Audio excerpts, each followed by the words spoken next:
yeah, you can turn the brightness down, absolutely. And actually, I've said it a few times when I've been working with Kaleido-free devices, I have just run them without the front light at all, and you can get away with it.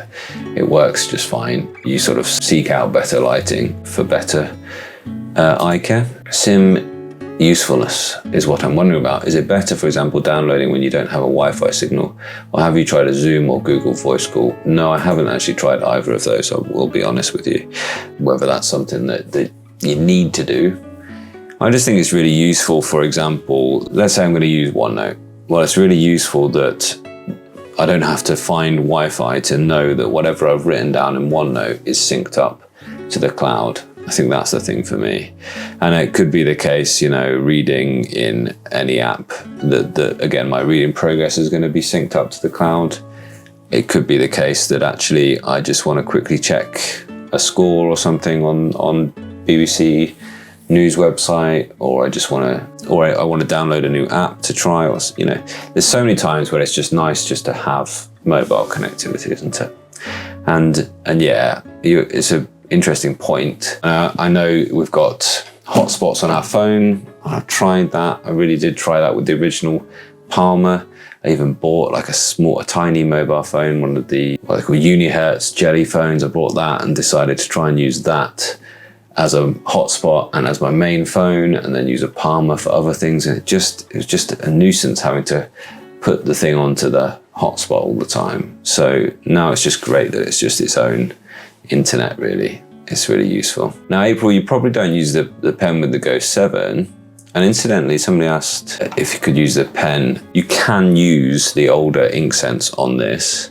It just doesn't work quite as well. So that is a possibility if you're absolutely desperate. But yeah, you kind of like, you think it'd be a good idea and then you don't bother to use it. So, and the Inksense Plus works better on the Palma 2 than it does on the Go Color Gen 2. I did show that in my first video. The Inksense Plus is the better pen compared to the Inksense.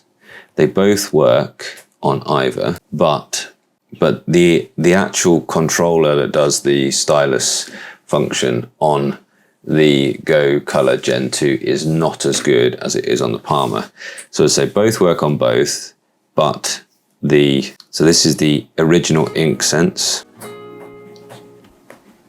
It's not too bad, but it's not as good as the Inksense Plus. It's marginal, the difference, it's not huge, okay? Both are slightly worse on the Go Color Gen 2. So this is the Inksense. Oh dear. And this is the Inksense Plus.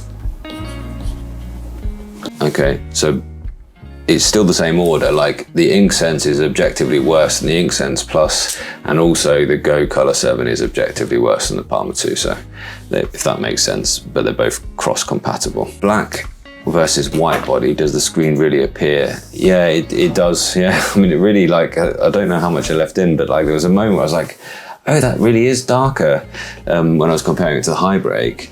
And then I thought, no, it's just because it's in a white body. So it really does, the contrasting is real. It's not a big deal because you just get used to whatever you've got, and the actual reading is fine on either way. But when you've got them side by side, you do really think, wow, that looks whiter when it's on a black surround. It's got a MagSafe on the back here on the case, which is just for putting it into the case, but it's not MagSafe as in MagSafe charging. So if you read like that it's MagSafe compatible somewhere, well, it's not in terms of charging, but it is in terms of just being able to like stand it on something. So if you've got a MagSafe like holder in your car or something, you could use it just for that. Somebody asked about the battery life on the pen. It wasn't fully charged when it arrived. So it was like, it only shows you in quarter increments. It was 3/4 charged when it arrived, and I had to charge it yesterday after 2 days of kind of sporadic use, like occasional use, or quite a bit actually of testing it out. So I think that when it's fully charged, it'll probably last you about a working week. So 5 days or something like that. So I'm not 100% sure on that, but you do need to charge it. You'll notice it start to skip beats. I don't know if you noticed the stylus on the Go 7 actually skip strokes. That's probably because it needs to be charged. So it is a bit of a nuisance, but it's not a deal breaker. Boox cloud integration is pretty good. I love having all my notes, bookmarks synced automatically. Yeah, it's definitely got better, and there's so many options there.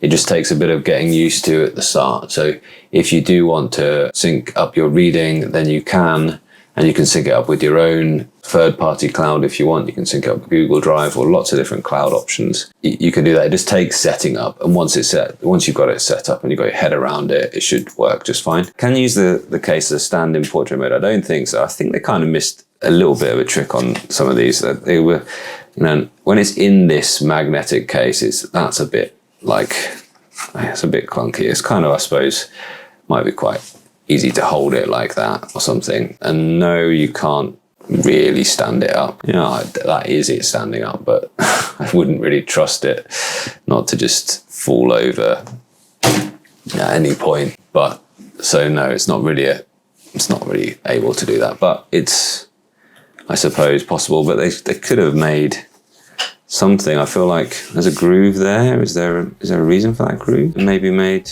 some way of making it a stand. I don't know. No, I don't think so.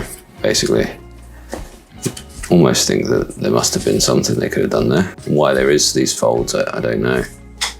As I say, you've got a MagSafe on there, so now you can get anything to put on the back of that. You can put pop socket type stands on there that can allow it to stand up. Can you turn mobile data off individually? I think so. Mobile data, yeah, turn it off there, look. So yes, that's possible. And by the way, like a lot of people said, it's a data only SIM. Mine is a non-data only SIM, but I'm only getting the data from it, if that makes sense. It does have a phone number, my SIM card that I've used in it. You don't have to get a special one. You can just use whatever SIM card you might already have with a number.